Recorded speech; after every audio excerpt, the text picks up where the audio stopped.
Hello everybody and welcome to the barbecue shop here at Hayes Garden World. Today we're joined by top barbecue chef Mr. Richard Holden, and in this video we're going to be using one of the new Genesis barbecues, and we're going to be doing a simple spatchcock chicken with some roast potatoes. Richard, talk us through how to spatchcock a chicken. Spatchcocking a chicken is really simple. You basically open it out like a book, and the way to do it is you remove the backbone or you cut down the backbone. Easiest way to do it, make sure that your board, I put this on some blue paper, just sprayed down with a little bit of water, helps the board stay still, nice little safety tip. Long knife goes through the cavity and pops out through the other end. And then once that's through the other end, hold that against the board and just press straight down and drag through. Now that will open up the back of the chicken. What we can also do then is just go down the other side of that backbone and just press down again, drag through. So that's the backbone completely out. Then just open that out a little bit and you can see the underside of the breastbone. And there's a little bit of a point in there where we just put the tip of the knife and just press straight through to the board, press down, that goes through the wishbone, and then that allows the chicken to open out so that it will be a much flatter piece and you can cook that more evenly. So this is basically like a roasted chicken, but sometimes if you're in a rush, you've come home late from a day out or it's an evening during the week and you've got a whole chicken in the fridge and you think, what can I do with it? Because I don't have time to roast it in the whole, just spatchcock it and it will cook that fractional quicker. Your butcher will also do this for you, and sometimes they have them ready on the counter. So really simple prep on this. We're just going to keep this classic with some salt and pepper and a little bit of oil, and the oil will help the skin to crisp up and it will also help the seasonings to stick to the chicken. So if I can get you to just take the top off the rapeseed oil for me and just give that a good drizzle all over, I'll rub that onto the chicken, getting it into the wings. While you've got the oil as well, we're just going to season up these little baby new potatoes as well. So just tip some into the bowl and we can tumble those very shortly. So now that we've got that there, perfect, I'll just get this rubbed in. And like I say, this is partly to help the skin crisp up, but it's also to help the seasonings to stick. So we just work that all the way over, and then if I can get you to just use that pepper grinder. So we're doing this, we're just using a simple salt and pepper. Yep.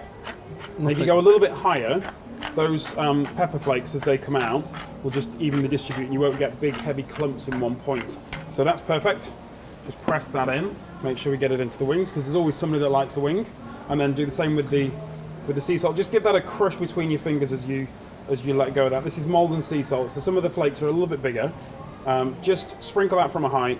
Again, nice even distribution, and press that in. There we go. And if I can get you to do the same salt and pepper with the potatoes as well, then we're almost ready to go to the barbecue. So dead simple dinner. If you wanted to add some rosemary and garlic, you could do.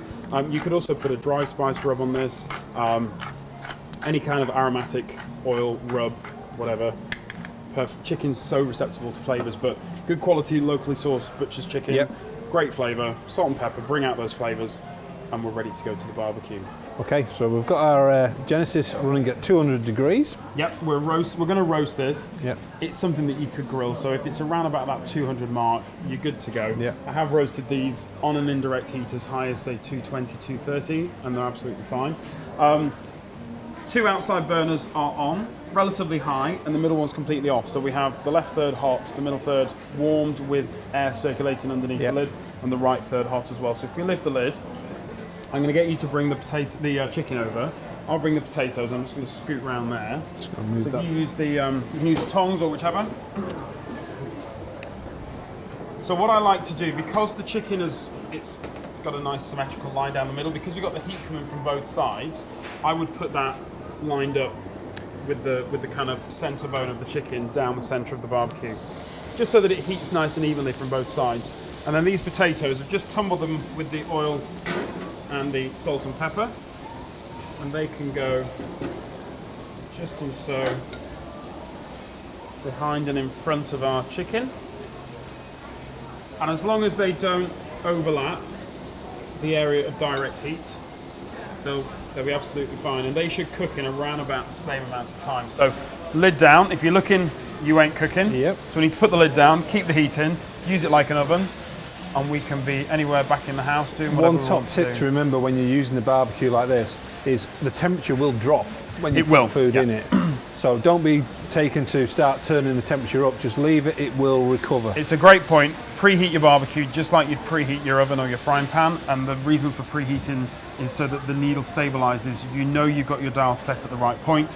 When you lift the lid, as Ian says, the temperature needle will drop, but when you put that lid down, it will build back up again, because you've got the right amount of fuel in the barbecue already, and you just need to have faith that it will come back to the same point. So roughly how long do you reckon? I'd say we're going to check that in around about 50 minutes. We're looking for a target temperature of 75 degrees C at the core, and I'm going to check both breast pieces and both thigh pieces as well. So 75 degrees in all 4 points, and then that chicken can come off and rest. We've given it a good hour. Let's check the chicken. Yep. So using the digital temperature probe, it's important to just make sure that the chicken's safely cooked. So the tip of the probe is where you're getting your reading from, and we're looking for a temperature of 75. So just check both sides. Yep. As soon as that number goes past 75, we're good to go. So 78, and last one, 76.5. So that's us done.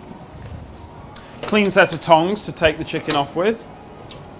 If we just lift that up, there we go. So because that's on an indirect heat, the underside hasn't burnt at all. Nope. Okay, it's just been sat on there. Look at that, absolutely beautiful. And then our little roast potatoes, just straight into our bowl.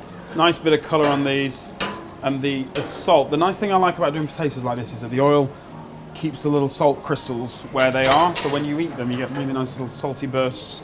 It's just really good. So, potatoes in the bowl, and then it's time to carve. Oops, almost. There we go. Put some nice spring greens with this. Be lovely. Absolutely fantastic. So, right, let's carve this up. So if we take a leg off and just slice straight through the knee joint, you can see that meat pulls beautifully away from the bone. So that's one of our drumsticks. Our thighs, we just cut down alongside that thigh bone. Oh, got a little bit of the backbone in there, we go. Again, beautifully cooked all the way through, nice and succulent. We always talk about this in our demos, but meat roasted outside, nice and juicy, partly because the moisture in the air. People laugh when we say this, but we have the perfect climate in this part of the world for using our barbecues regularly, because if you roast on your barbecue sits outside, you're inside, and we have a nice, let's say, damp climate, and our barbecue draws in that damp air and keeps the food nice and succulent and juicy. So cut straight through the breast. You can see that muscle there, nice and cleanly cooked. Let's just have a little bit of a taste. Well, while you're doing that, there you go, that's for you. So if you want to see any other recipes like this one, visit our website, haysgardenworld.co.uk. We go across all the social media platforms, and regular blogs to do with barbecuing and things like everything to do with barbecuing. So if you're interested in this, visit the website or visit the barbecue shop here at Hayes Garden World.